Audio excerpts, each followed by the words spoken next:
Welcome to the Private Equity Exchange, the only summit bridging the gaps between limited partners, private equity funds, corporate executives, and entrepreneurs.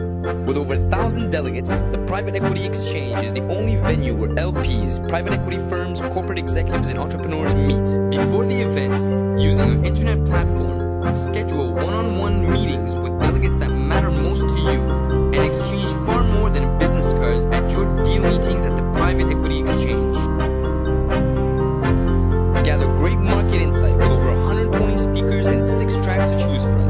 The Private Equity Exchange, the largest private equity event in Europe for CEOs, funds, and LPs. You are looking at venture capital, serial entrepreneurs, emerging technologies. Introducing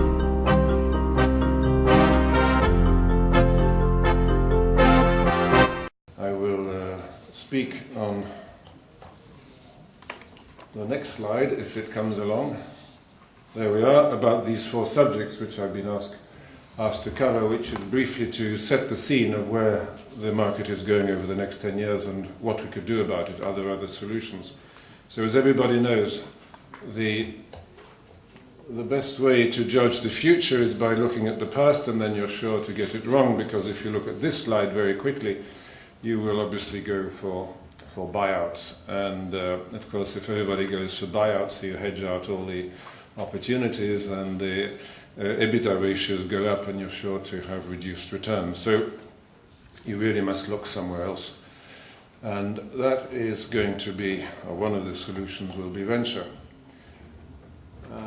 Now, the supply and demand for venture is a very interesting phenomenon, because it comes and goes in waves. And there are not that many mega deals like Skype, which everybody has heard about, and if it had just been reliant on the supply of venture capital in Europe, Skype would not have taken off, because the major investors in the second round of Skype was DFJ from Texas.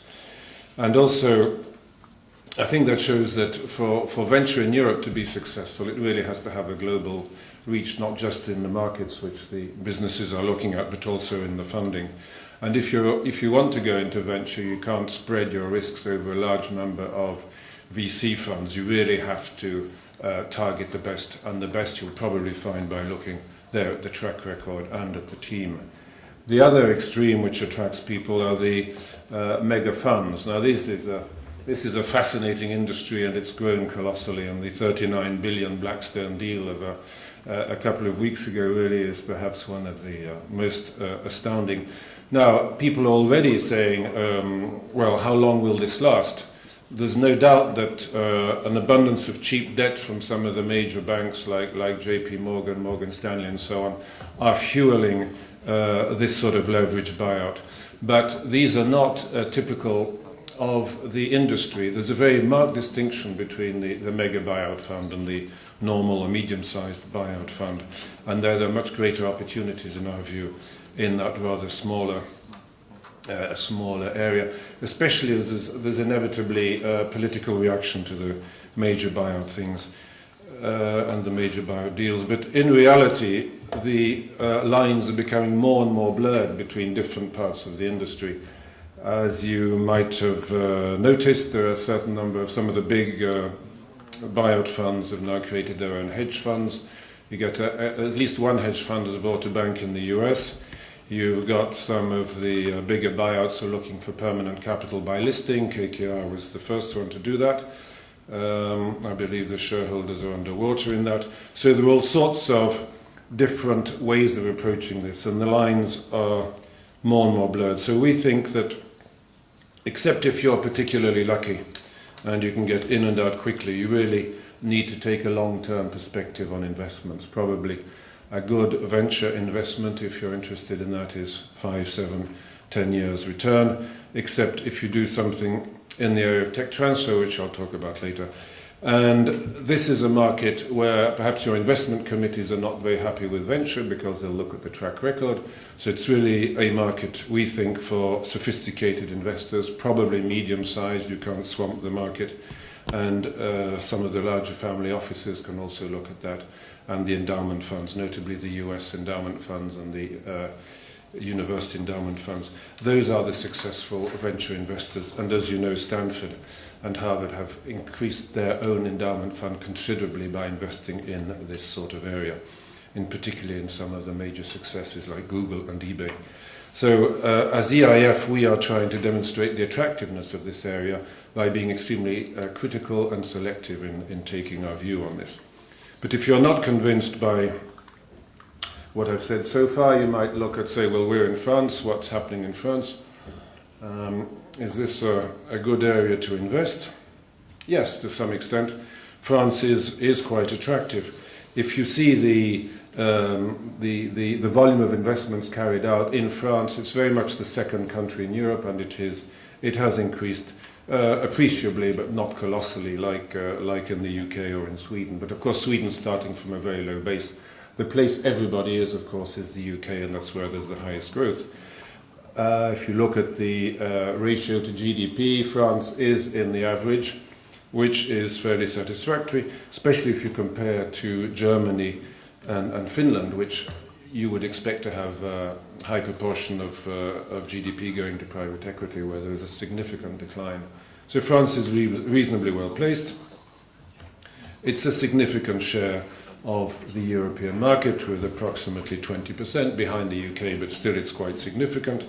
And also, which we think is interesting, it is a major centre for fund management. Obviously, a long way behind the UK, and everybody knows London is the major financial centre of Europe now, and in some respects of the whole world. But France is a pretty good second in the particular area of private equity management. So if you're in a fund management, you're in a pretty good place. If you don't want to have the problems and the costs of being in London, probably Paris is the next best place to be in Europe. Let me come back to the tantalizing question of whether tech is back. Tech is potentially back, and it has a lot of potential. Just compare the EU to the US.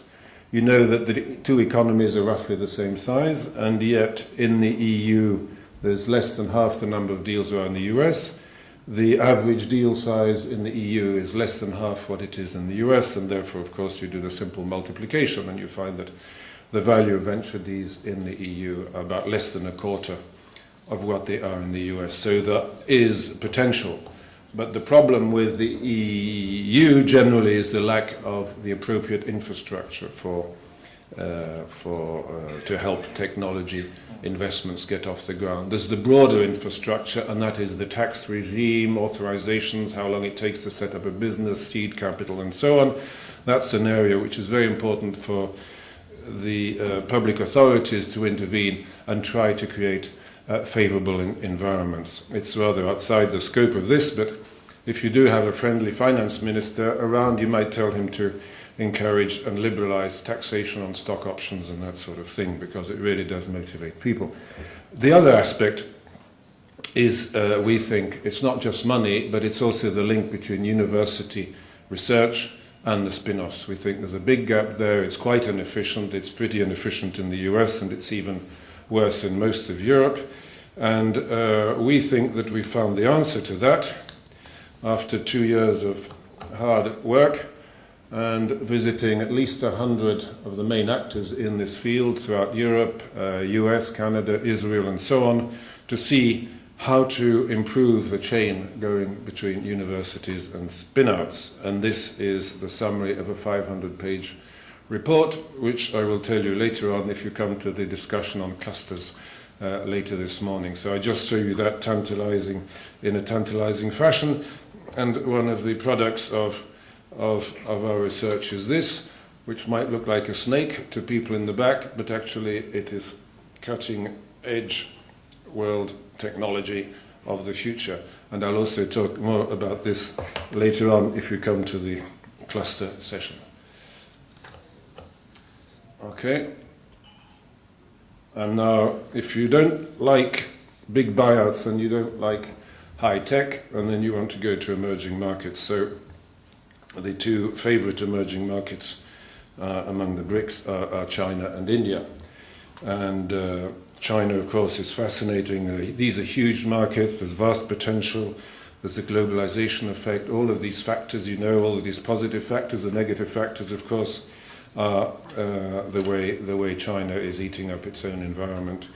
And that's not just a Chinese question, but it's a much broader question around the world. Specifically looking at China, this is what I've talked about, and a bit more about China. If we can have the next slide, here we are. So here we have an estimated 1.2 billion of venture capital invested in China last year in about 150 deals, which is quite significant. So there's obviously a great technological base in China. It's growing. There's a tremendous potential. There's a great number of research PhDs coming out of the universities. And on the other hand, there are weaknesses on the legal system, on the certain potential political instability. So in a sense, it depends who you are. If you are a huge endowment fund, like say CalPERS, you want to buy not just one building in Shanghai, but a whole row of buildings. But if you only have $1 billion or $2 billion to invest, you might want to go not quite so far, like India. Well, India has twice as many VC investments, according to our estimates, on those of alt assets last year. So it is very attractive. A lot of the investments are obviously going into the IT or IT-related areas. But, of course, inevitably, in the key areas like Bangalore, salaries are going up. Big banks come in and they want 5,000 IT programmers overnight. So there's huge job mobility, it creates instability, and there are limits to that. So if you're worried about India, you can look for other emerging markets. On the next slide. Everybody recognizes that. Which country is that? It's very topical. There we are. Turkey and Romania are two emerging markets close to home. And a few words about Turkey, because it's the larger of the two. Turkey is, if you look at the macroeconomics, it's extremely interesting. Since the crisis of 2000, they've done extremely well. Most of the numbers are very strong. The GDP growth is second after China in most of the past 5 years. Istanbul has a very unique location. There is a great potential for venture, in our opinion, in that country, and which is why we've taken the decision to move into Turkey in quite a significant manner, because we think it's one of the markets where there is potential in Europe. So we've already committed 150 million this year, and we're planning on another 200 million next year with some partners. I would like to briefly conclude by showing this rather static value chain of venture from the very early stages of what I'd call the tech transfer. To the left and off this map is the university lab, the University Research Center. Next stage is tech transfer, business angels, seed, pre-seed, development capital, mid-stage, buyout, and then IPO. That, I think, is a whole chain. So if you're looking at where you want to invest, you should probably pick somewhere in this area. And what's also off the right-hand side of the map is the public stock market. This is rather too static, because if you're clever, you jump immediately from tech transfer to IPO, which of course is what we're trying to do with our 3 or 4 billion euro invested in some 240 funds. We are targeting the left-hand side of this chain, and we believe there are interesting opportunities there. But this will be the subject of subsequent discussions, notably on the clusters. So if the moderator's here, I would like to hand the floor back to the moderator, and thank you for your attention, and encourage you to invest more where the real opportunities are. Thank you very much.